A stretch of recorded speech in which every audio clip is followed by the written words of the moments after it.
Alors voilà maintenant à quoi ressemble l'approvisionnement énergétique européen par personne, là je vous l'ai mis par personne, depuis 1965. Ce que vous voyez, c'est que ça augmente avec les énergies qui s'empilent jusqu'au choc pétrolier. Et au choc pétrolier, ça se stabilise, c'est-à-dire que ça se met à rester constant. De quand datent les problèmes de chômage en Occident? Du moment où ça se stabilise. De quand date le début de l'endettement public? Du moment où ça se stabilise. Pourquoi? Parce qu'au moment où ça se stabilise, la quantité de machines par personne ne peut plus augmenter, modulo l'efficacité énergétique qui ne va pas très vite. Donc la production par personne ne peut plus augmenter, modulo l'efficacité énergétique qui ne va pas très vite. Et on a avant bâti un système de redistribution, ce qu'on appelle l'État-providence, dans tous les pays occidentaux, où on a de manière mécanique la redistribution qui, elle, augmente chaque année à un rythme que la production n'est plus capable de suivre. Et là, vous avez deux termes d'ajustement qui sont les mêmes dans toutes les économies occidentales, le chômage, la dette. Et donc ces deux termes d'ajustement apparaissent dans tous les pays, le chômage, la dette. Vous en avez un troisième qui est payer les gens avec un lance-pierre. Donc en France, où on a le SMIC, c'est un terme qui est peu mis en œuvre. Alors on a fini par le mettre en œuvre avec les emplois jeunes, le temps partiel, machin, etc. Mais historiquement, on ne le faisait pas. Et dans les pays dans lesquels il n'y a pas de SMIC, eh bien, on voit arriver ce qu'on appelle les working poor, c'est-à-dire les gens qui bossent, qui ne sont pas dans les statistiques du chômage et qui pour autant s'en sortent pas et qui cumulent de jobs et qui machin, etc. Ils sont payés qu'à lance-pierre, ils distribuent le lait le matin, les journaux l'après-midi, ils ravaudent les chaussettes entre deux. Voilà. Donc on n'a pas... et dans tous les pays occidentaux, c'est pareil. Donc l'incurie des politiques français à résoudre le problème de la dette et le chômage, en fait, c'est l'incurie de toutes les démocraties occidentales à cesser l'État-providence au moment où la productivité du travail s'arrête d'augmenter à la bonne vitesse. Et c'est vrai dans tous les pays occidentaux à des degrés divers. Et puis arrive le deuxième temps de cette affaire. Donc Sarkozy n'a pas dit que des choses vraies, mais il en a dit une qui était absolument juste, qui était que 2007 était la plus grave crise économique qu'on ait connue depuis 1929. En fait, c'est même pire que ça. 2007, ce n'est pas une crise, c'est le début d'une nouvelle mutation. Cette nouvelle mutation, c'est la baisse de l'approvisionnement énergétique par personne. Alors, qui a connu un petit rebond à partir de 2014, parce que 2014, c'est l'explosion, enfin 2013-2014, c'est l'explosion du shale oil aux États-Unis, qui réapprovisionne le marché mondial en pétrole pendant quelques années. Ça continue à avoir lieu. Et donc qui réapprovisionne le parc de machines mondiales qui permet de produire.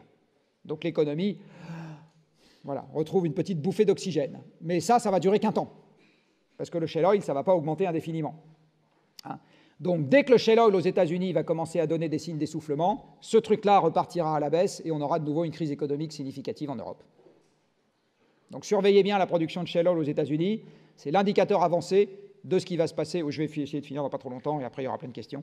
C'est l'indicateur avancé de la façon dont l'économie va se comporter dans les démocraties occidentales dans les années qui suivront. Et vous voyez que les nouvelles énergies renouvelables, en violet, là, ne sont toujours pas en mesure de compenser le nucléaire hors absolu qui est juste en dessous, plus le gaz, plus le pétrole, plus le charbon qui sont également juste en dessous. Sans compter, petite parenthèse, qu'aujourd'hui, la baisse de coûts qu'on a sur ces énergies-là sont issues de la productivité des énergies fossiles. Le jour où vous n'avez plus que des éoliennes et des panneaux solaires pour aller chercher le cuivre dans les mines, pour transporter les éléments intermédiaires, pour faire fonctionner la grue qui érige l'éolienne, etc., on en reparlera du coût de l'éolien. Donc aujourd'hui, c'est bien parce que j'ai mon 1,5 bouteille de whisky qui me permet de faire mon jus d'orange que mon jus d'orange n'est pas cher. Mais le jour où j'ai plus le whisky pour faire le jus d'orange, on en reparlera du prix du jus d'orange. À l'époque où nous n'avions que des énergies renouvelables, c'est-à-dire des moulins et des bateaux à voile. Donc si je reviens aux moulins et aux bateaux à voile pour faire d'autres moulins, c'est-à-dire des éoliennes et des panneaux solaires, on en reparlera du prix. Donc aujourd'hui, faites attention à cette illusion d'optique qui est que ce qu'on a coutume d'appeler des solutions, c'est aussi vrai pour les batteries, les voitures électriques, etc., hérite de la formidable productivité que nous avons grâce aux énergies fossiles. Le système est asservi, c'est systémique. Personne, à mon sens, aujourd'hui, n'a fait le moindre calcul sur comment évolue ce prix dans un monde dans lequel il n'y a plus que des énergies renouvelables pour assurer la production. Je n'ai jamais vu un calcul là-dessus. Alors, ce que je viens de vous dire se traduit dans le PIB par personne en Europe. Donc, vous avez les 30 glorieuses, pendant lesquelles ça augmente de 5-6% par personne et par an. Là, c'est Ralovli, comme chez Gottlieb. Ensuite, vous avez les 30 piteuses. Vous n'avez plus d'augmentation de l'énergie par personne, mais vous avez deux termes qui vont faire augmenter le PIB. Un, vous avez le développement des services qui permettent de mieux exploiter les flux industriels sous-jacents. Ils ne permettent pas de s'en passer, ils permettent de mieux les exploiter. Hein. Et deux, vous avez l'inflation des actifs. Il se trouve que l'inflation des actifs n'est pas supprimée dans le calcul du PIB, hein, c'est compté au nominal, et donc ça vous crée un PIB virtuel. Un exemple très simple, c'est la hausse du prix de l'immobilier dans Paris, que vous devez bien constater. Eh bien, si un mètre carré vaut 2 fois plus cher aujourd'hui qu'il y a 10 ans, vous n'avez toujours qu'un mètre carré physiquement, mais vous avez une augmentation du PIB, parce que pour l'acheter, vous devez plus vous endetter. Or, la production de crédit est dans le PIB. Si vous l'achetez à une agence, vous avez des commissions d'agence qui augmentent, et ça, c'est dans le PIB. Et les droits de mutation que vous allez payer vont doubler, et ça, c'est aussi dans le PIB. Et vous n'avez toujours qu'un seul mètre carré à l'arrivée. Mais vous avez plus de PIB. Donc l'inflation des actifs, c'est quelque chose qui crée du PIB, mécaniquement. Ça n'est pas vrai pour l'inflation des chaussures, mais par contre, c'est vrai pour l'inflation des actifs. Et enfin, arrive la période post-pic, et vous voyez qu'on a deux grosses indentations vers le bas. On a un rebond vers le haut aujourd'hui qui est moins élevé que tous ceux qui ont précédé, et ça va repartir vers le bas dans pas très longtemps. Et à ce moment, vous demandez aux Anglais, est-ce que vous êtes contents? Les Anglais vous disent non. Mais vous demandez aux Italiens, est-ce que vous êtes contents? Et ils élisent des populistes. Vous demandez, enfin, c'est le bazar partout. Pour la même raison. Pour la même raison. Parce que le gâteau n'augmente plus, et du coup, les phénomènes d'arbitrage deviennent des phénomènes douloureux. Et par exemple, si on décide qu'en Europe, on a la libre circulation des personnes et des marchandises entre des gens de l'Est qui ne gagnent pas beaucoup et des gens de l'Ouest qui gagnent beaucoup plus, eh bien, il se passe ce qui se passe en ce moment. Les industriels vont investir à l'Est et les plombiers passent à l'Ouest. Et si vous demandez aux salariés, aux ex-plombiers de l'Ouest s'ils trouvent ça drôle, ils vous disent non. Et vous savez que dans les référendums, ça aussi c'est un truc que vous apprendrez pendant vos études, j'imagine, on répond beaucoup plus à la personne qui pose la question qu'à la question. Hein, le grand piège du référendum, c'est celui-là. Il faut une civilisation très adulte pour être capable de répondre à la question et pas à la personne qui pose la question. Les Suisses y arrivent à peu près. Chez nous, je ne suis pas sûr que ce sera le cas. Et là-dessus, nous avons un deuxième problème. Alors non, vous allez me dire, le problème est réglé. Oui, le problème est réglé. Depuis 2015 et depuis M. Fabius qui brandit son grand marteau de commissaire-priseur à la COP21, nous avons réglé le problème climatique. Alors voilà la façon dont je vois le problème réglé. Vous avez ici la concentration en CO2 dans l'air depuis 1995, c'est-à-dire la première conférence des parties de la Convention climat. Donc vous voyez, en 1995, la Convention climat est un grand succès puisque c'est la première, enfin la COP est un grand succès, c'est la première, on a enfin une Convention climat qui s'applique et on va enfin résoudre le problème. Après, on a eu Copenhague Kyoto qui était un grand succès, Copenhague qui était un grand échec, Paris qui était un grand succès, et vous voyez l'évolution des points. Alors moi, je vous pose une question. Quand vous avez en physique une expérience dont vous voyez que le résultat est indépendant de la valeur d'une variable, vous en tirez comme conclusion que cette variable n'intervient pas dans le résultat de l'expérience. Donc, j'en tire une conclusion qui est que ce que la presse dit sur une COP est indépendant de ce qui se passe. Ça n'a aucune espèce d'importance, ce que la presse dit sur une COP. Copenhague, j'y étais pendant les 15 jours, je peux vous dire que c'est tout sauf un échec. Par rapport aux autres COP. Les 2 degrés datent de Copenhague. Hein. Ce n'est pas à Paris que les 2 degrés ont été entérinés, c'est à Copenhague. Voilà. Et c'est parce que M. Jadot et consorts se sont pavanés devant les caméras en disant c'est un échec parce qu'ils étaient vexés comme des poux de ne pas avoir été associés à la décision, c'est à peu près comme ça que ça s'est passé, que la presse a retenu que c'était un échec. Mais ce n'était pas du tout un échec. Donc, enfin, encore une fois, relativement aux autres. Après, elles sont toutes des échecs puisque ça augmente tout le temps. Ce que je vais vous montrer maintenant, dans les 5 minutes qui me restent, parce qu'on me fait la grosse tête, enfin les gros yeux, c'est quelques éléments, je laisserai la présentation. D'abord, il faut savoir que l'effet de serre, c'est un truc qui est connu depuis 2 siècles. Donc, ce n'est pas de la science qui date d'hier, de l'effet de serre, c'est connu depuis 2 siècles. Ça fait plus d'1 siècle qu'on sait ce qui se passe quand on double la quantité de CO2 dans l'air. Donc, en gros, on connaît très bien le dossier scientifique depuis très longtemps. Les gens qui disent tout ça, c'est des conneries, sont tous des imposteurs. Alors, qu'est-ce que c'est qu'un imposteur dans le dictionnaire? C'est quelqu'un qui revendique une légitimité qu'il n'a pas. Qu'est-ce qu'il faut avoir comme légitimité pour revendiquer un avis sur le dossier scientifique? Il faut soi-même être chercheur et avoir publié dans une revue scientifique à comité de lecture un élément qui invaliderait ce qu'on trouverait déjà dans le dossier. C'est comme ça que ça se passe dans la recherche. Ça fait 4 siècles que c'est comme ça que ça se passe. Il n'y a pas une personne, pas un argument avancé par les gens qui disent c'est pas vrai qui correspond à cette définition. Pas une, pas un. Donc c'est tous des imposteurs mis en avant par les médias qui adorent les combats de coq. C'est juste ça. Hein. Vous aurez compris que j'aime beaucoup les médias. Mais c'est exactement ça. Quand vous voyez le système de l'intérieur, c'est exactement comme ça que ça s'organise. Alors, la cause du changement climatique, c'est pour partie la cause de l'utilisation de l'énergie. C'est qu'on émet du CO2 à cause du pétrole, du gaz, du charbon. On émet du CO2 à cause de la déforestation. On coupe des forêts. En ce moment, ça brûle en Amazonie, vous le savez. On émet d'autres gaz à effet de serre, parce qu'un gaz à effet de serre, c'est juste un gaz qui intercepte les infrarouges terrestres. Il y a plusieurs gaz qui correspondent à cette définition. On émet du méthane avec nos activités agricoles et l'énergie fossile. Et enfin, on émet, etc. Alors, vous voyez que tout ça croît et embellit, comme tout le reste. Et alors, retenez bien maintenant 7 éléments que je vais vous donner. Le CO2 étant un oxyde, c'est une molécule qui est chimiquement inerte une fois qu'il est dans l'air. C'est une molécule qui est chimiquement inerte une fois dans l'air. Donc, il n'y a pas de mécanisme d'épuration rapide du CO2 de l'atmosphère. Si demain matin, j'arrête les émissions de CO2, le surplus que nous avons déjà créé, dans un siècle, il en restera à peu près la moitié. Dans un millénaire, il en restera à peu près 20%. Dans 10 000 ans, il en restera à peu près 10%. Donc, ce que je suis en train de vous dire, c'est que le processus est fondamentalement irréversible. Il n'y a pas de bouton reset. Et ce n'est pas comme dans Game of Thrones, si vous avez raté la 3e série, vous y revenez en replay. Là, ce n'est pas possible. Vous n'avez aucune possibilité. C'est comme le vieillissement d'un organisme. Vous n'avez aucune possibilité de revenir en arrière. Aucune. Dit autrement, c'est une expérience qu'on ne fera qu'une fois. Et à cause de l'inertie du CO2 dans l'air, si à un moment quelconque on considère que le résultat de l'expérience nous déplaît, la seule certitude que nous avons à ce moment-là, c'est que c'est pire derrière. J'insiste, la seule certitude que nous avons à ce moment-là, c'est que c'est pire derrière. Ce qui veut dire que c'est des problèmes qui sont à gérer sur des durées qui dépassent notre entendement et qui dépassent, à l'évidence, un mandat politique. Donc il y a un drame fondamental dans la démocratie, qui est un système court-termiste, comme vous le savez, qui est de réconcilier ce sujet-là, qui est un sujet d'hyper long terme, avec la volatilité d'une démocratie qui est un système hyper court terme. Et soit dit en passant, grâce à l'abondance énergétique, ça fait des décennies qu'on raccourcit les échéances partout.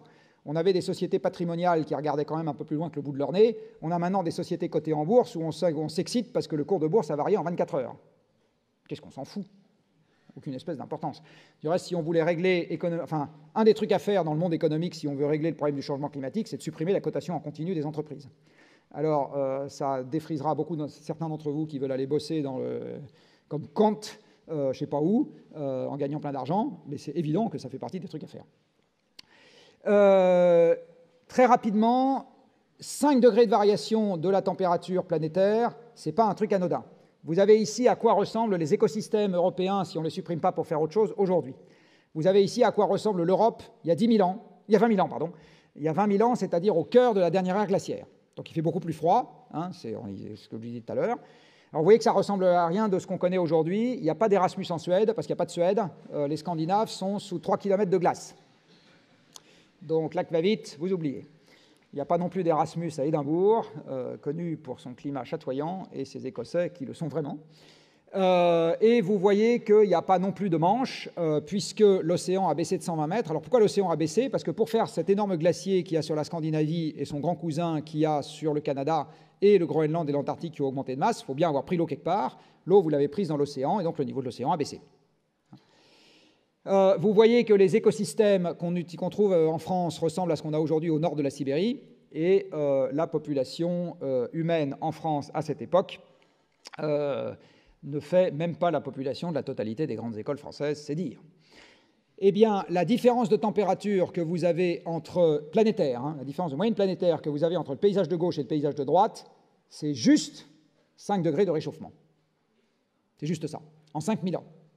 Alors, je ne vais pas passer les conséquences parce que l'heure tourne, mais je vais quand même vous dire 2 choses. 1, l'expérience est tellement inédite qu'il est illusoire de penser qu'on peut imaginer toutes les conséquences possibles à l'avance. C'est impossible. Donc, la pensée sympathique qui consisterait à dire, comme au médecin, faites-moi l'inventaire exhaustif de tout ce que je risque avant que je commence à me remuer mes fesses, c'est une question qui n'a pas de réponse. Par contre, quand vous voyez ça, moi je vais vous en donner une, ça sera la guerre partout. C'est-à-dire que le déplacement des conditions multiséculaires dans lesquelles nous avons bâti nos civilisations ira beaucoup trop vite, au surplus dans un monde dans lequel notre capacité de réaction, c'est-à-dire l'énergie, ira en se contractant pour une partie croissante de la population, pour que tout ça se gère dans la joie et la bonne humeur. Donc, le monde qui ne s'occupe pas du changement climatique J'insiste, j'ai 2 enfants qui ont votre âge, hein, donc je ne suis pas en train de dire ça juste pour me faire mousser. C'est un monde conflictuel, violent, dans lequel vous pouvez oublier les promesses de croissance perpétuelle, le plus pour tout le monde, la paix, et le seul problème qui est de savoir comment on fait revenir les touristes japonais à Paris. Je peux vous assurer qu'on aura d'autres chats à fouetter. Donc lutter contre le changement climatique, ce n'est pas, de mon point de vue, un truc sympathique à faire, en plus des comptes trimestriels qui sont quand même vraiment l'urgence du moment. C'est vraiment quelque chose qui, si on ne le met pas au centre, est en fait lutter contre la contraction de l'environnement au sens large. C'est-à-dire le fait qu'il faut faire tenir 8 milliards de bonshommes sur une planète qui fait toujours 13 000 km de diamètre aujourd'hui, comme elle le faisait il y a 3 siècles. Hein. Ça n'a pas changé, ça. Et avant qu'on vous envoie tous sur Mars en prenant un billet chez Elon Musk, il va se passer du temps. Hein. Ouais, je vais vous assurer que son fournisseur de cocaïne est plus fiable que ses plans pour déplacer l'humanité. Bon. Donc, oui, il est connu pour ça.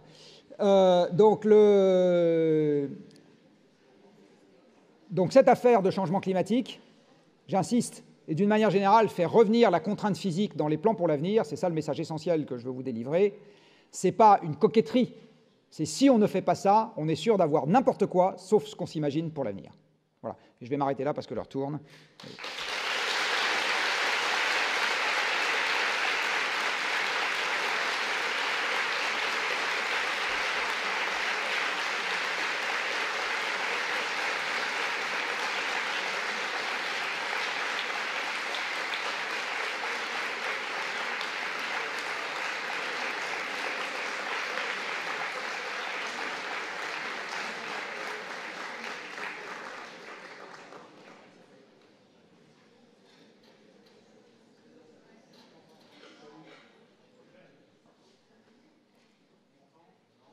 Parlez fort, sinon, à moins que ce soit enregistré, mais...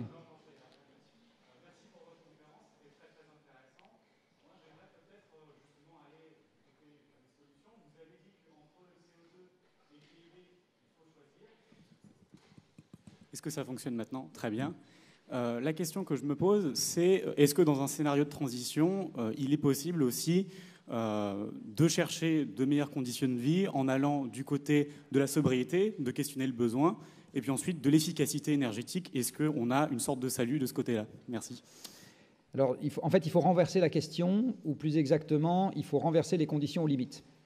Alors, je vais vous donner un premier exemple, et ensuite j'élargirai. Aujourd'hui, dans la recherche économique, macroéconomique, la seule question que les chercheurs se posent, c'est comment faire revenir la croissance.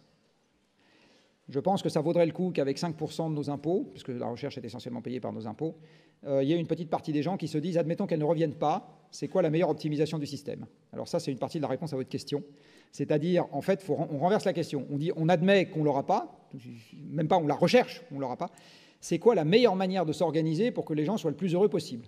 C'est ce que les ingénieurs appellent une optimisation sous contrainte. Vous collez une contrainte. Et oui, moi je pense qu'il faut... Alors, le problème, c'est que quand on vous a dit pendant toute votre vie, plus vous courez vite et mieux vous vous portez, c'est indicible de vous dire maintenant on va vous expliquer que moins vous courez vite et mieux vous vous portez. C'est très compliqué de passer à ça. Donc moi, à mon âge, par exemple, je cours de moins en moins vite avec les ans, donc j'essaye de m'occuper d'autres choses, en me disant c'est pas très grave que je cours de moins en moins vite, il y a un autre truc là sur lequel je suis finalement assez content de ce qui se passe, et donc tout bien pesé, je m'en fous. Et c'est exactement ce qu'il faut faire, c'est-à-dire qu'il faut arrêter de se focaliser sur le PIB, on peut continuer à le compter, de toute façon il est indispensable, c'est la base fiscale, etc. Il faut juste arrêter d'incarner tout le bonheur de l'humanité là-dedans. D'accord ? Je ne suis pas sûr que ça vaille le coup de mesurer le bonheur autrement qu'en demandant aux gens est-ce que vous êtes content. Je suis assez trivial de ce point de vue. Il faut avoir des proxys. Par contre, ce dont je suis sûr, c'est qu'il faut être capable de proposer des projets qui n'ont pas besoin de la croissance pour que les gens se disent « Tiens, ouais, quand même, j'ai envie ». Alors, je vais reprendre les vacances, puisque vous étiez en vacances il n'y a pas longtemps. Un certain nombre d'entre vous, pendant les vacances, ont eu des conditions matérielles d'existence plutôt moins sympathiques que celles que vous avez pendant l'année. Par exemple, si vous êtes parti faire du camping, eh bien, vous êtes moins bien logé que dans un appartement. Il y a les moustiques qui entrent, il y a la lumière du jour le matin, vous entendez le voisin en train de péter, enfin bon, bref, c'est moins bien. Bon. Pourtant, il y a des tas de gens qui reviennent ravis de leurs vacances en camping. Donc ça veut dire qu'il y a moyen de moyenner, comme disait l'autre, et qu'il y a des cas de figure dans lesquels on peut très bien vous dire « je te donne un peu moins d'ici et un peu plus de là », et à ce moment, il faut entraîner les gens sur des projets où on a réfléchi à l'avance sur qu'est-ce qu'on peut proposer où il y a moins de PIB mais plus d'autres choses, donc les gens accepteront, et on organise la vente, entre guillemets, sur le plus d'autres choses, en disant « et je vais vous aider accessoirement à vous organiser avec moins de machin ». Je vais vous donner un exemple. Si vous diminuez les revenus des gens, vous devez corrélativement diminuer les loyers. Comment est-ce qu'on fait pour diminuer les loyers? Il faut faire dégonfler les grandes villes. Donc vous voyez qu'un des moyens de s'accommoder d'une baisse du PIB, c'est d'arrêter de concentrer tout le développement dans Paris et quelques métropoles. Il faut faire l'exact inverse à partir de maintenant. C'est la seule condition. À la campagne, un certain nombre de ressources peuvent être quasi gratuites. Commencez par l'air que vous respirez, alors que les Tokyoïtes, ils ont besoin d'avoir un distributeur à oxygène maintenant. Vous êtes capable, du coup, de vous accommoder d'une baisse de vos revenus. Moi, je connais des gens qui ont fait ce choix de manière délibérée. Je n'ai pas l'impression qu'ils soient plus malheureux. Voilà, donc c'est plutôt comme ça. Donc j'ai envie de dire, c'est aux corps intermédiaires qui forgent la politique et qui forgent les projets, qu'ils soient dans la politique ou chez les décideurs économiques ou chez les académiques, etc., de penser des plans qui s'accommodent d'une baisse de la croissance que vous ne vendrez jamais en tant que telle, parce que ça, c'est inaudible. Vous allez y passer 20 ans avant qu'on... Or, on a 30 ans pour résoudre notre problème, donc vous n'avez pas le temps. Mais c'est bien comme ça qu'il faut s'y prendre. Il faut s'y prendre en proposant des trucs qui n'ont plus besoin de la croissance.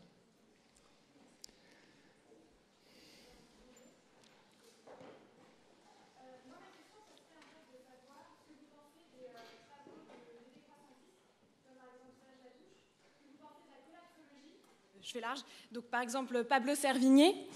Ce que vous pensez aussi de la réactualisation du rapport de Rome, qui a été fait en 2012, si je ne me trompe pas. Et en fait, de manière générale, ma question, c'est de savoir quels sont vos conseils de lecture pour que on continue à travailler sur la question en cherchant les solutions et en cherchant à vraiment comprendre comment ça se passe, comment ça va se passer pour sensibiliser les gens, en fait. D'accord. Alors, qu'est-ce que je pense de la décroissance? Je viens de répondre, en fait. Ce que je pense de Pablo Servigne, c'est que c'est un beau gosse. C'est pardon? C'est un beau gosse. D'accord. Non, il dit des choses intéressantes. Il n'est pas dans le registre de la solution, Pablo. Mais ce qui est intéressant, c'est qu'il propose des angles sur la façon de... Voilà.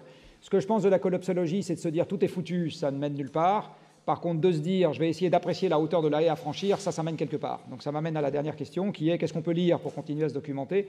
Alors, ce que vous appelez le rapport du Club de Rome, en l'occurrence, c'est le condensé d'un travail de dynamique des systèmes que moi j'ai lu il y a quelques années, qui s'appelle The Limits to Growth, donc, dont je vous conseille ardemment la lecture, parce que c'est un traité magistral sur la dynamique des systèmes et qui théorise la façon dont l'économie physique se comporte. Et ça a été fait par une bande de chercheurs du MIT, dont l'un est encore vivant, Dennis Meadows. J'ai même eu l'immense honneur de préfacer le 30-year update, qui est sorti en France il y a quelques années, effectivement. Donc j'ai croisé le grand bonhomme à cette occasion. Et ça explique justement pourquoi l'économie ne peut pas croître indéfiniment. Voilà. Donc ça, c'est une lecture sur comment se présente le problème.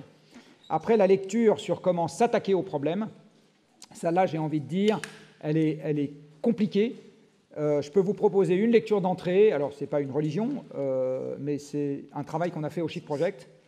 On a fait avant les élections présidentielles, et du reste, il y a un certain Emmanuel Macron qui nous a dit que notre travail était formidable.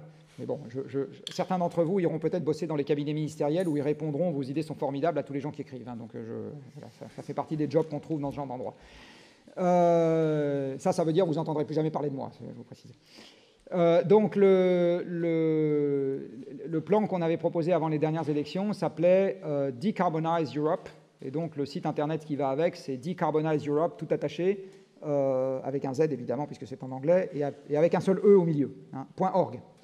Et vous verrez, il y a 9 propositions qui sont en fait des propositions de macro-planning par filière. Alors là, je vais donner un ton très optimiste à ce que je vais dire. Nous avons la chance en France d'être le seul pays communiste d'Europe de l'Ouest. Nous sommes le seul pays communiste d'Europe de l'Ouest. On veut que tout le monde soit égal, on veut que tout le monde ait la même chose, on est égalitaire. Nous sommes le seul pays communiste d'Europe de l'Ouest. Donc on s'est un peu oublié à cause des économistes de Boston dans l'économie de marché, mais c'est une connerie, parce qu'on a perdu ce qui faisait notre force. Et il se trouve que le problème de long terme que j'ai évoqué demande une réponse de long terme, et c'est un truc qui s'appelle la planification. Or, les Français sont très très bons à ce jeu-là. Du reste, on a été des grands exportateurs de planification. On sait planifier des grands réseaux ferrés qui marchent bien. Il n'y a que les Français pour ne pas être contents de la SNCF. Allez voir à l'étranger, vous allez voir. Vous allez comprendre votre douleur. Moi, à chaque fois que je prends le train en Allemagne, il est en retard. Vous avez une très grande planification qui s'est faite sur les réseaux électriques. Il n'y a que les Français pour ne pas être contents de leur réseau électrique. À nouveau, allez voir à l'étranger, vous allez comprendre. Allez demander aux Américains, tiens. Vous avez, en ce qui concerne l'eau potable, en ce qui concerne les réseaux de transport, etc., les Français ont été, historiquement, quasiment les meilleurs au monde. Et les plus proches de nous, c'est les Chinois. Ce n'est pas du tout les Américains, c'est les Chinois. Il se trouve que le problème, là, demande une réponse à large échelle. Donc on a un avantage concurrentiel, compétitif, historique, qui est de savoir bien penser les solutions à large échelle. Donc il y a deux manières d'approcher les solutions. Il y a, dans son travail, savoir penser, planifier et mettre en œuvre derrière des solutions intelligentes à large échelle, mais ça suppose d'avoir bien compris le problème, sinon on tape à côté. Et dans son action quotidienne, avoir compris quels étaient les actes reproductibles, parce qu'il y en a qui ne le sont pas. C'est-à-dire vous occupez juste une niche, et puis après, c'est tant pis pour les autres et tant mieux pour vous. Avoir compris où étaient les actes reproductibles qui permettent d'aller dans la bonne direction, avec toutes leurs contreparties. Parce que je vais vous donner un exemple. Si on se met à la sobriété, ça veut dire qu'il y a moins de gens qui travaillent pour produire ce que vous allez acheter. La question, c'est qu'est-ce qu'on fait d'eux? Donc, militer pour la sobriété sans militer pour qu'est-ce qu'on fait des gens qui travaillent dans la filière dont on a moins besoin, c'est avoir fait le job à moitié. Hein, donc, il faut aussi s'intéresser à ça. Et là, un bon point de départ pour les actions personnelles, c'est de regarder ce que vaut son empreinte carbone à soi. Donc, il y a des calculateurs. Il y a un calculateur d'avenir climatique, par exemple, qui est disponible. Carbone 4, on est en train d'en mettre un autre au point. À ce moment, vous comprenez où sont les grandes actions. Alors, je peux vous en donner quelques-unes. Il faut comprendre le poids du numérique dans ce qu'on consomme aujourd'hui. Donc, par exemple, ce qu'on peut faire d'utile, c'est acheter le moins possible d'ordinateurs et de smartphones, les plus petits possibles et le moins souvent possible. Voilà. Si vous avez un abonnement à Netflix, résiliez-le.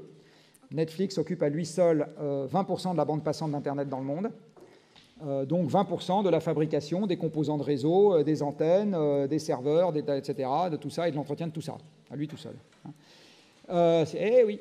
Voilà. Donc il faut se documenter sur d'où vient le problème, et ensuite, voilà, dans l'alimentation, c'est de la viande rouge essentiellement. Dans les transports, si vous prenez l'avion, arrêtez de prendre l'avion. Donc ça va être compliqué pour les Erasmus, mais c'est pas grave. Si vous y allez pour 6 mois, prenez le train ou le bateau. Etc. Donc, donc il faut comprendre d'où vient le problème pour avancer. Alors les lectures sur d'où vient le problème, elles sont un peu disparates malheureusement. Il y a pas de... Aujourd'hui, on est un peu obligé d'aller à la pêche. Il faut bien comprendre, et derrière, comme vous êtes des gens intelligents dans cette enceinte, parce que vous avez sélectionné pour ça, une fois que vous avez compris d'où vient le problème, vous comprendrez assez naturellement autour de quoi tourne la solution. N'allez pas pêcher la définition du problème dans la presse, c'est le seul conseil que je vous donne. Merci. Bonjour. Je voudrais commencer par une petite remarque sur mes camarades Sciences Pistes qui s'intéresseraient après au niveau de la production des gaz de schiste.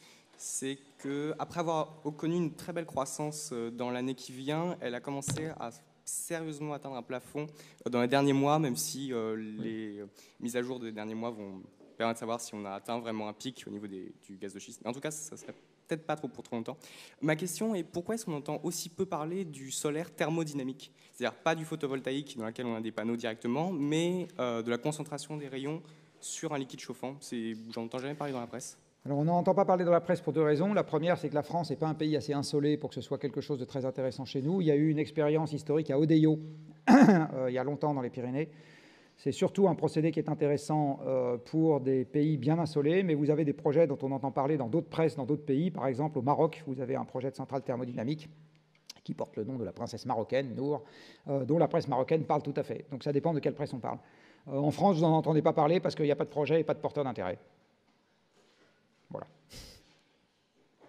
Bonjour. Alors, je voudrais savoir, est-ce que vous pensez qu'on peut faire face au paradoxe qui est qu'on vit dans un système compétitif globalisé qui fait que le premier pays ou celui qui décide de volontairement décroître ou baisser son emprise sur le monde serait condamné à une chute. Est-ce que vous pensez que c'est possible de faire face à ça?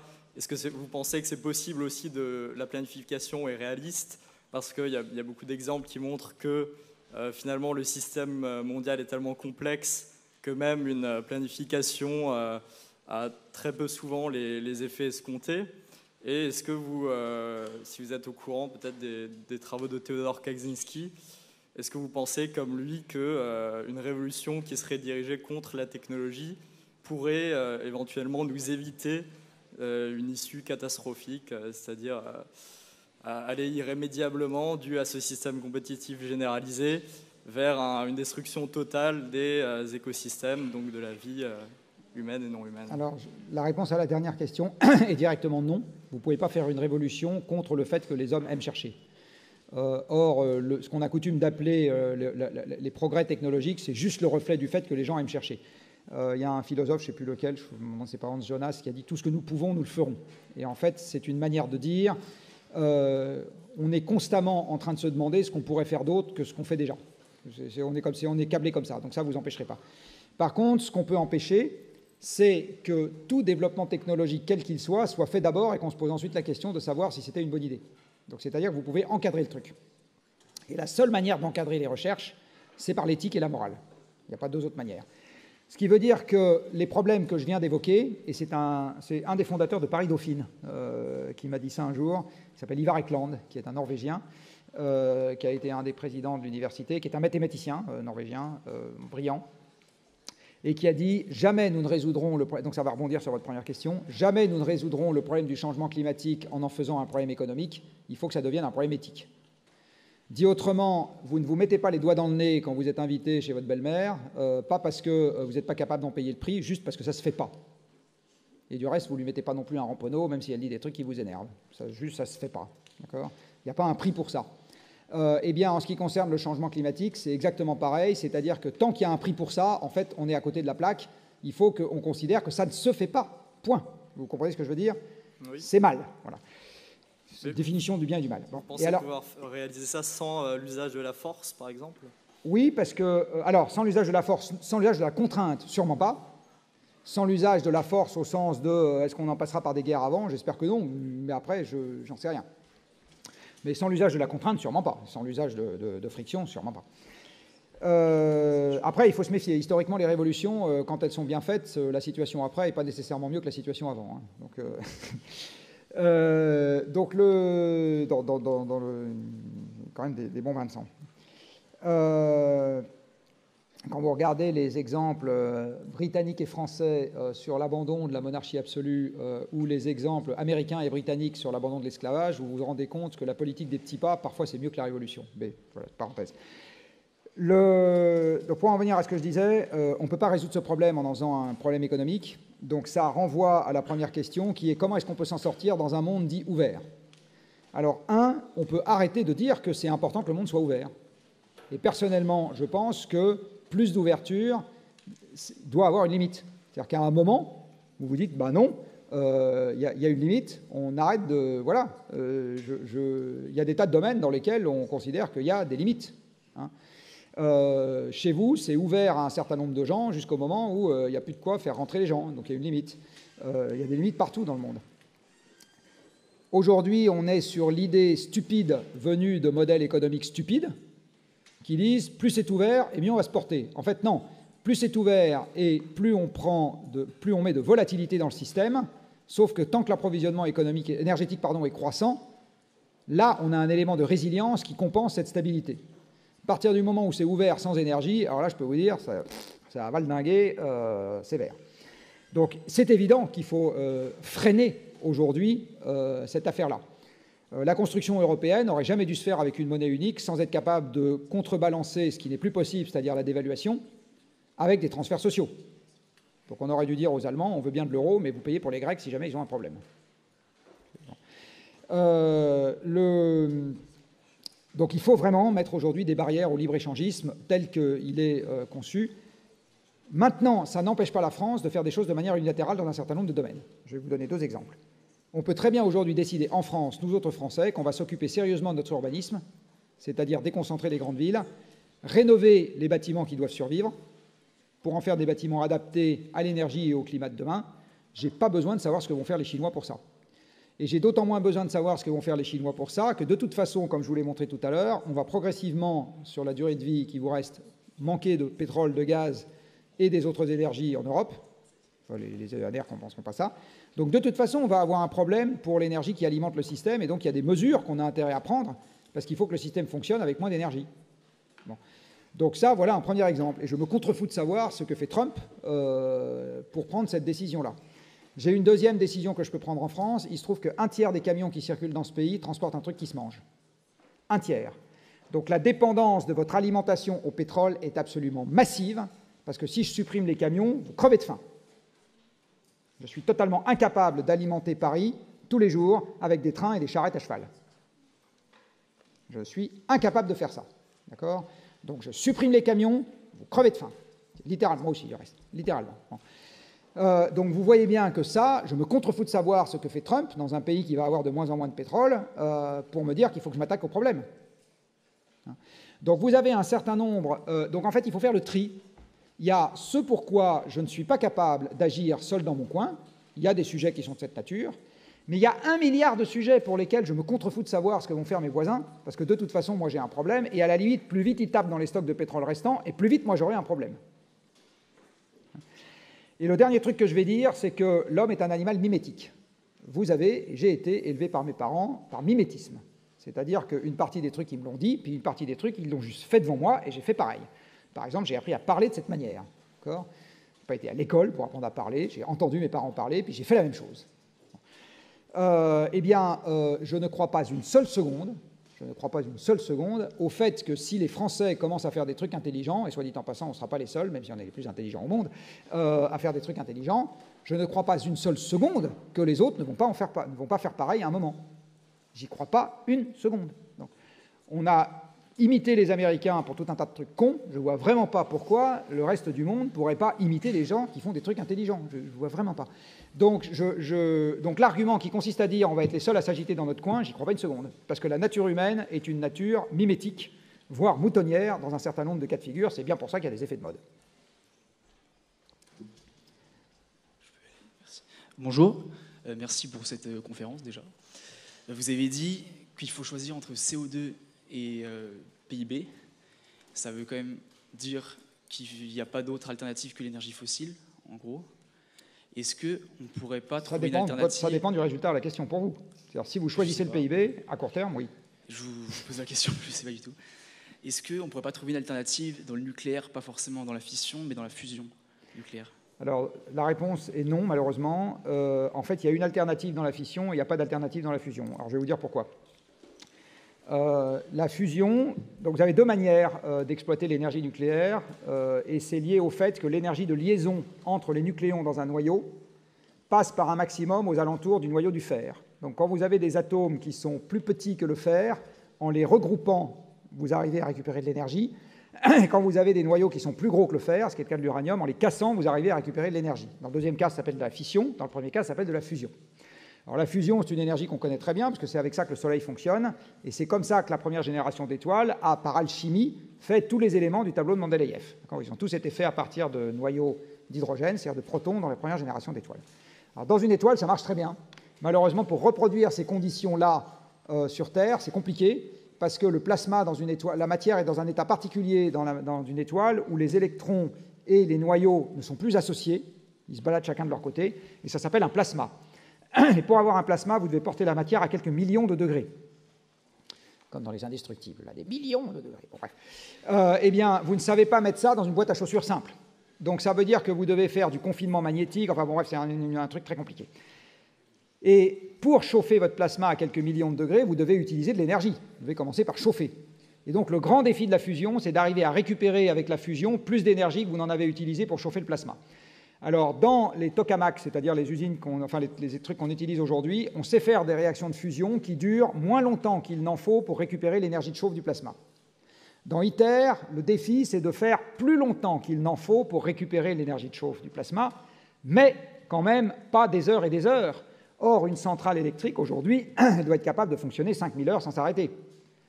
Vous ne dites pas, je vais faire un pitch de 2 minutes, pendant lequel les gens vont avoir de l'électricité, je m'arrête 3 heures pour refaire les conditions de l'expérience, puis je refais un pitch de 2 minutes, etc. Donc ITER, qui va faire juste un peu plus, va avoir son premier plasma en 2025. Après, il faut le faire fonctionner 10 ans pour avoir un retour d'expérience, 2035.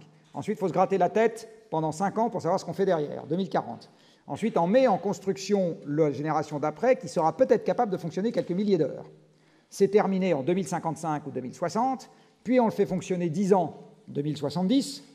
Donc avec un peu de chance, en 2085, où vous serez mort, eh bien, n'en déplaise à Laurent Alexandre, vous serez mort, eh bien, nous aurons peut-être la tête de série de quelque chose qui pourrait nous aider à régler un problème.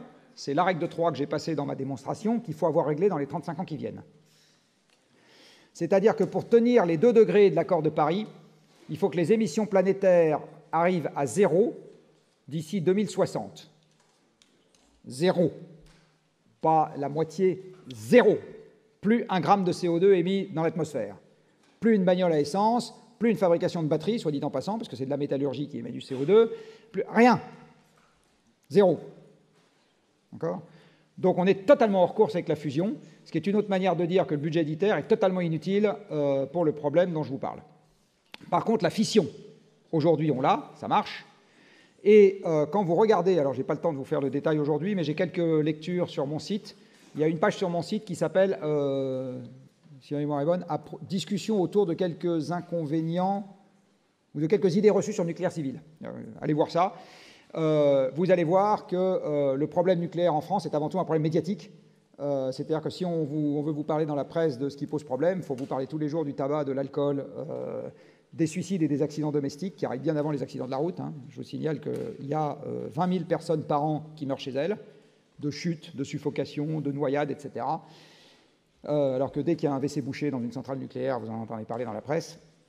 Donc vous avez une focalisation sur ce truc-là en France qui n'est pas du tout représentative de ces inconvénients réels. Donc moi, je fais partie des gens qui pensent que le nucléaire est un amortisseur de la décroissance, comme ça que je le présente, et un amortisseur des emmerdements, pour des inconvénients associés à la filière qui sont mineurs au regard, mais totalement négligeables au regard de... je vais vous donner juste 2 exemples. Le plus vieux site de stockage de déchets nucléaires au monde, il a 2 milliards d'années. Il est apparu naturellement dans un réacteur qui s'est formé naturellement à Oklo, au Gabon. Donc il y a des déchets en libre circulation dans la nature depuis 2 milliards d'années. Est-ce que ça vous a empêché de vivre? Non. Deuxième truc qu'il faut savoir, en France, on fait tous les déchets nucléaires de 40 ans d'exploitation des centrales françaises tiennent dans cet amphi. Dans cet amphi. Nous répandons en France chaque année dans la nature 100 000 tonnes de phytosanitaires qui sont aussi dangereux en termes de toxicité que les déchets nucléaires, dont nous faisons quelques centaines de tonnes par an qu'on met dans une boîte. Les phytosanitaires, 50 à 100 000 tonnes par an dispersées dans la nature. Voilà 2 exemples. Je vous assure que, enfin, ma conviction, alors j'ai mis des années à me la forger, moi je n'ai jamais travaillé dans cette filière-là, et je me suis intéressé au changement climatique bien avant de m'intéresser à l'énergie. Mais c'est des inconvénients qui sont mineurs. Donc c'est une manière de dire que de développer la filière aussi vite que possible fait partie des amortisseurs du grand saut dans le vide qu'on est en train d'entamer. Voilà, c'est ça mon... Le nucléaire qui demande à être développé pour qu'on puisse en faire quelque chose de pas ridicule sur plus de 50 ans, parce que la filière actuelle, on est plutôt malheureusement limité par l'uranium-235, donc ça ne sera jamais majeur, c'est la génération d'après, ce qu'on appelle la génération 4, qui exploite soit l'uranium-238, soit le thorium. Et le budget d'ITER, on aurait été beaucoup mieux inspiré en France, et plus exactement en Europe, de le mettre sur un programme fast-track sur la génération 4. Voilà. Qui n'évitera pas la sobriété, qui n'évitera pas la récession, qui n'évitera pas toutes les économies d'énergie, etc., mais qui contribuera à alléger de manière plus ou moins importante l'effort qu'on devra faire sur les autres plans.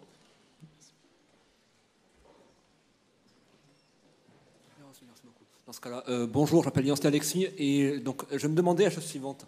Donc pour ma part, j'aimerais aborder plutôt donc l'aspect du contrôle de foule. Avec donc quand vous parliez donc pour faire le lien avec la première question qui était posée par un de mes camarades, donc comme quoi il y aurait à coup sûr des mouvements de foule et de nombreux problèmes sociaux comme on peut déjà que donc quand on voit qu'il y a une relative hausse du prix du carburant, on se retrouve avec une manifestation de grande ampleur que le gouvernement a du mal à gérer. Alors vous qui avez côtoyé les hommes politiques actuels, est-ce que vous sauriez si d'une part ils ont une idée de comment faire pour gérer ces mouvements de foule et d'autre part étant donné que vous avez dû être témoin de l'évolution et de l'arrivée des différentes générations d'hommes politiques depuis quelques années, si vous pensez qu'il y aurait des solutions, parce qu'étant donné que déjà en France la Révolution française a abouti sur donc notre roi qui se fait guillotiner, est-ce que donc ça ne serait pas de finir pareil pour les responsables politiques qui seront au pouvoir à ce moment-là, sachant que ça risque probablement d'être ceux de notre génération. Bon. Merci beaucoup. Alors, je ne suis pas complètement sûr que parmi tous les malheurs qui peuvent arriver à Macron, la guillotine fasse partie des plus probables. Il y a une somme de problèmes qui permet d'aller vers un dialogue apaisé avec des gens qu'on a appelés les Gilets jaunes dans cette affaire-là. D'abord, il y a quand même une incapacité très forte de la classe politique à faire la pédagogie du problème. C'est-à-dire qu'aujourd'hui, ils ne sont pas capables d'en faire la pédagogie, et en fait, l'une des raisons essentielles, c'est que déjà, ils n'en savent rien. Parce que ce que je vous ai raconté, une partie significative, si vous avez bien écouté, ne se trouve pas dans le journal. Ça ne veut pas dire qu'elle n'existe pas, juste elle n'y est pas. Vous savez, j'ai mis très longtemps à comprendre que si je comprenais rien à un article du Monde, c'est pas moi qui étais con, c'était que le journaliste du Monde n'avait rien compris. Parce que pendant très longtemps, je me suis dit, quand même, c'est le journal de référence. J'ai vu mon père lire ça, mon père physicien, etc., lire ça pendant toute ma jeunesse. Donc, si je comprends pas ce qui est écrit dans l'article, c'est que je dois vraiment être con, et puis j'arrive pas à comprendre. On m'a sélectionné pour rentrer dans une des meilleures écoles de France, et j'arrive pas à comprendre ce qui est écrit dans l'article. Mais j'ai un problème. Enfin, j'ai dû y rentrer par hasard. Et j'ai mis très longtemps, très longtemps, et ça m'a demandé quelque part une espèce de prétention absolument insupportable, de me dire non, c'est juste que le mec a rien compris, juste ça, ou qu'il est totalement orienté, biaisé, machin, etc. Donc il y a une incapacité à faire la pédagogie du problème auprès de la population, parce que les médias ne font pas correctement leur job, parce que l'éducation nationale ne fait pas correctement son job, soit dit en passant, et parce que dans les établissements d'enseignement supérieur, je suis ravi qu'on m'ait donné l'occasion de m'exprimer devant vous. Du reste, on a fait un gros travail au Shift Project pour faire l'inventaire de ce qui existe aujourd'hui. Aujourd'hui, 90% de ceux qui vous ont précédé dans cet établissement et d'autres sortent de l'enseignement supérieur sans avoir jamais eu le moindre cours obligatoire sur ce genre de sujet. D'accord ? Donc ils sortent de l'enseignement supérieur sans avoir bien compris comment se présentait le problème à traiter. Je ne parle pas de savoir s'il faut avoir finement c'est quoi la finance climat, on s'en fout à ce stade. Je comprends bien le problème à traiter. Bon. Donc ils ne sont pas capables de faire la pédagogie du problème. Or, quand vous n'êtes pas capable de faire la pédagogie du problème, tout effort est insupportable. C'est-à-dire que si un prof vous envoie au piquet sans vous expliquer pourquoi, je ne pense pas que vous allez trouver que c'est juste. Bon.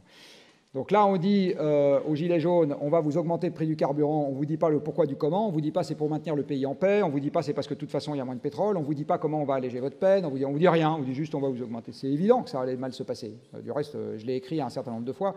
J'ai écrit en 2011 un papier dans les Échos qui s'appelait Marine Le Pen, enfant du carbone. Vous pouvez le lire, il est encore sur mon site. Donc c'est évident, c'était évident que ça allait mal se passer. Si on fait la pédagogie du problème, on peut très bien traiter le problème, et je vais vous donner 2 exemples. Les Gilets jaunes sont souvent des ruraux. Les ruraux se chauffent souvent au fioul.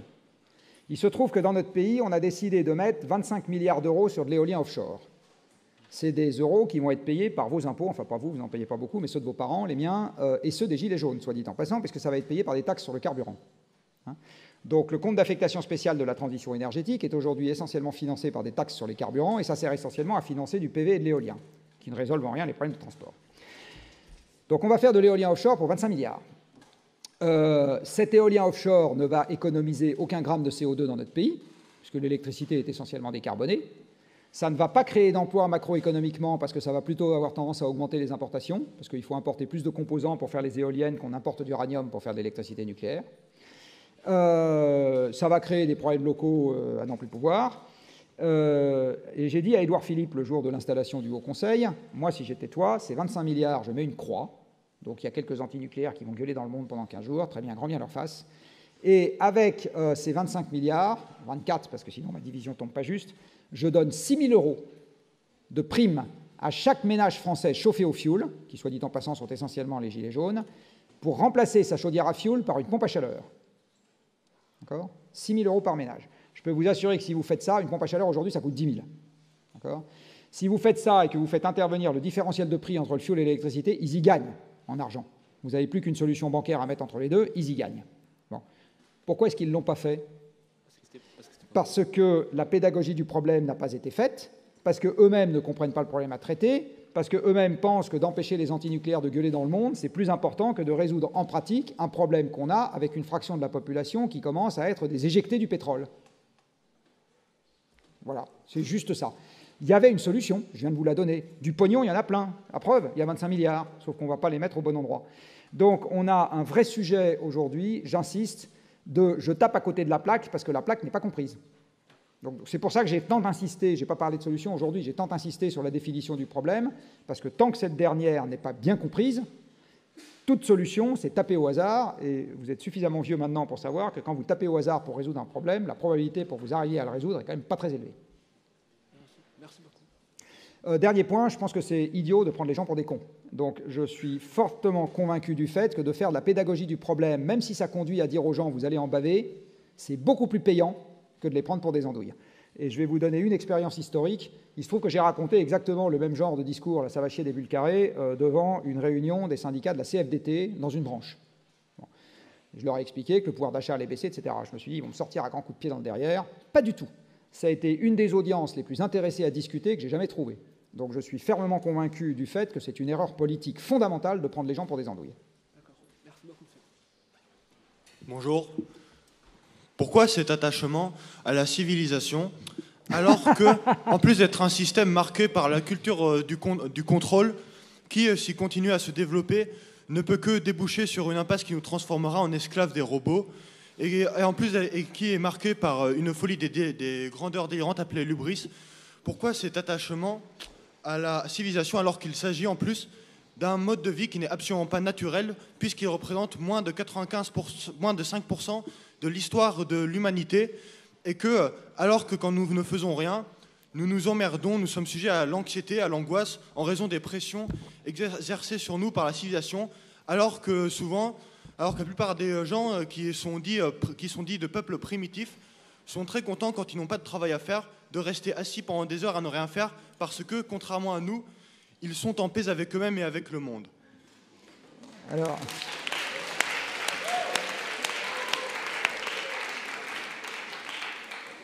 Eh bien, je n'ai pas la réponse. Dit autrement, pourquoi est-ce qu'on est comme on est? C'est une bonne question. J'aimerais bien avoir la réponse. Alors,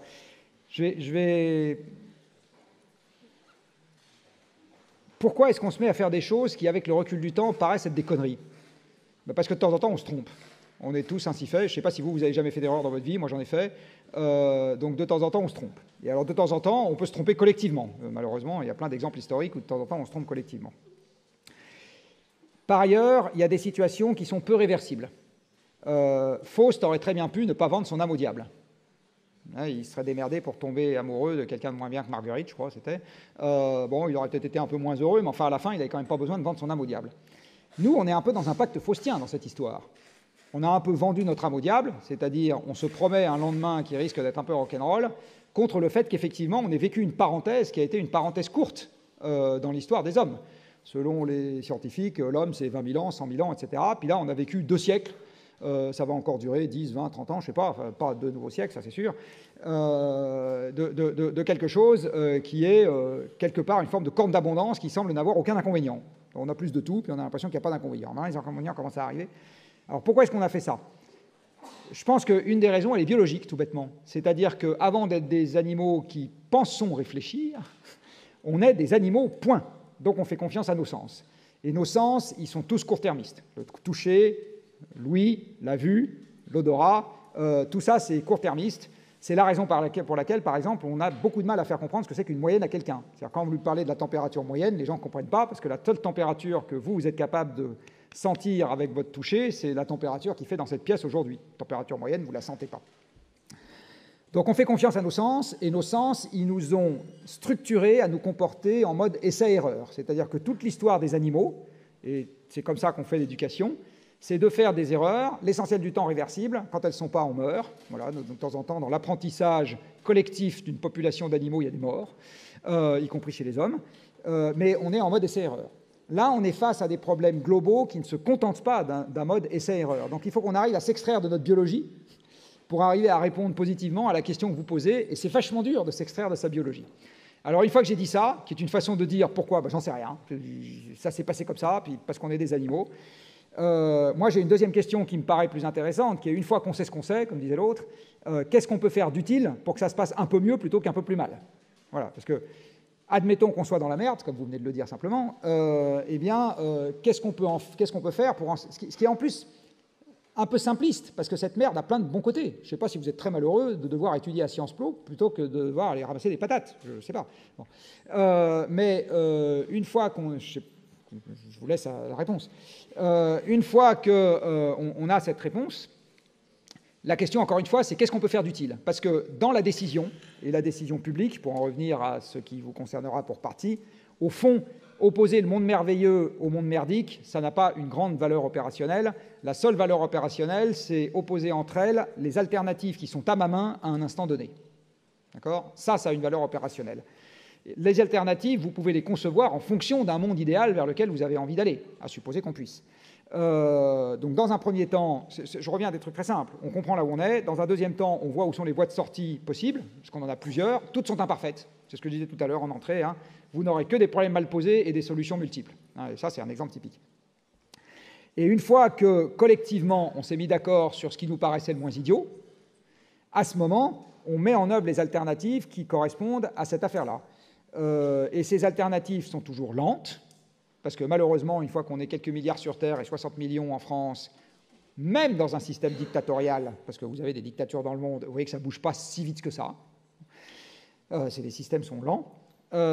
Et on essaye d'avancer avec un peu de constance, parce qu'on espère que la définition qu'on a eue du problème et la définition qu'on a de la solution ne sont pas à changer tous les 4 matins, parce qu'on a bien compris d'entrée de jeu, et donc on n'a pas à changer d'avis tout le temps. Aujourd'hui, malheureusement, ce n'est pas exactement le cas. Vous voyez qu'on est dans « je change d'avis », et puis on n'a pas une idée claire de problème à traiter et d'où il se situe par rapport aux autres. Ce qui est absolument fondamental, et ça rapproche de la question qui a été posée tout à l'heure sur est-ce qu'on peut trouver d'autres motifs d'espoir que le PIB, c'est exactement la même question que vous posez quelque part. C'est-à-dire où est le sens qui peut nous faire oublier l'effort. Alors je reviens à mon truc trivial du camping dans la montagne. Moi, l'été, je fais de la montagne, je transpire un grand coup, c'est beaucoup moins confortable que d'être assis dans mon canapé, etc. Mais je suis très content parce que je trouve un sens à ce que je fais qui me fait oublier le fait que je vais transpirer, que ceci, que cela. Eh bien, donc le mot essentiel pour moi, donc vous l'avez dit en filigrane dans votre intervention, c'est d'arriver à faire revenir du sens dans ce qu'on fait. Et là où je suis absolument certain de mon coup, c'est qu'il n'y a pas de sens à augmenter les résultats trimestriels. En tant que tel, ça n'a pas de sens. On s'en fout. C'est pas ça qui... Voilà. Que les grands trucs qui ont du sens dans la vie d'un homme ou d'une femme, c'est tomber amoureux, voir grandir ses enfants de manière harmonieuse, avoir confiance dans le lendemain, etc. Ce n'est pas que des indicateurs monétaires. Donc il y a plein de trucs qui sont indispensables. Et aujourd'hui, je considère, donc là je vais être un peu taquin aussi avec quelques anciens de cette maison, que les politiques sont devenus paresseux parce qu'ils ne font pas l'effort de concevoir des programmes qui sont résistants aux contraintes et qui portent du sens malgré les contraintes. Donc on vous parle de réformes, on s'en fout des réformes. On s'en fout complètement. Et donc, certainement, il est probable que les chasseurs-cueilleurs sont plus heureux que nous parce qu'ils font exactement ce que vous avez... Ils exécutent exactement ce que vous avez décrit dans votre camping à la montagne, le processus de pouvoir, c'est-à-dire le processus par lequel on apprend à assurer sa survie par soi-même. Et il est probable que... Ils sont collectifs, les chasseurs-cueilleurs. Ils sont collectifs, il y a du pouvoir. Mais effectivement, ils ont une vision plus fataliste du monde, ce qui fait qu'il y a une partie des inconvénients qu'ils acceptent beaucoup mieux. Je ne suis pas sûr qu'ils aient la même espérance de vie que les Français. Voilà, donc et c'est beaucoup plus facile de ne pas avoir envie d'un truc que vous ignorez que de renoncer à quelque chose que vous avez connu. C'est beaucoup plus facile.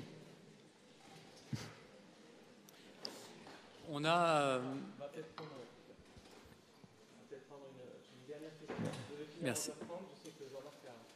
Oui, il faut que je sois...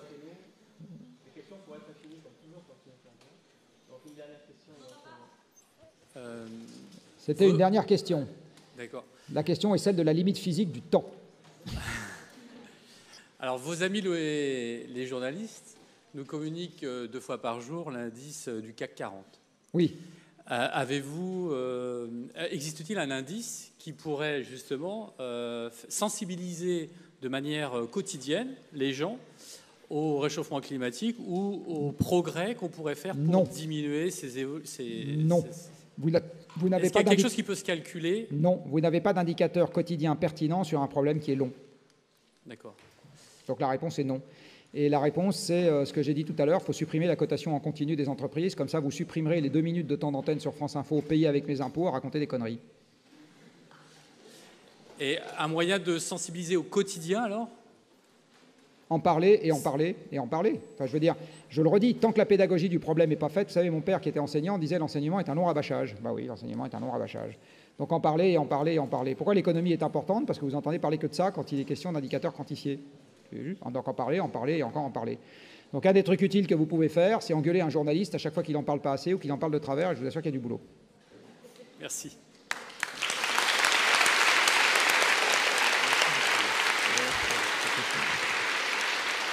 Merci beaucoup.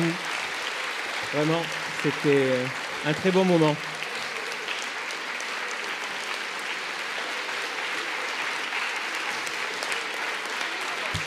Je vais finir. Pardon. Donc, je vais finir quand même en vous disant ce que je dis à mes élèves quand je termine mon cours. Bonne chance pour l'avenir.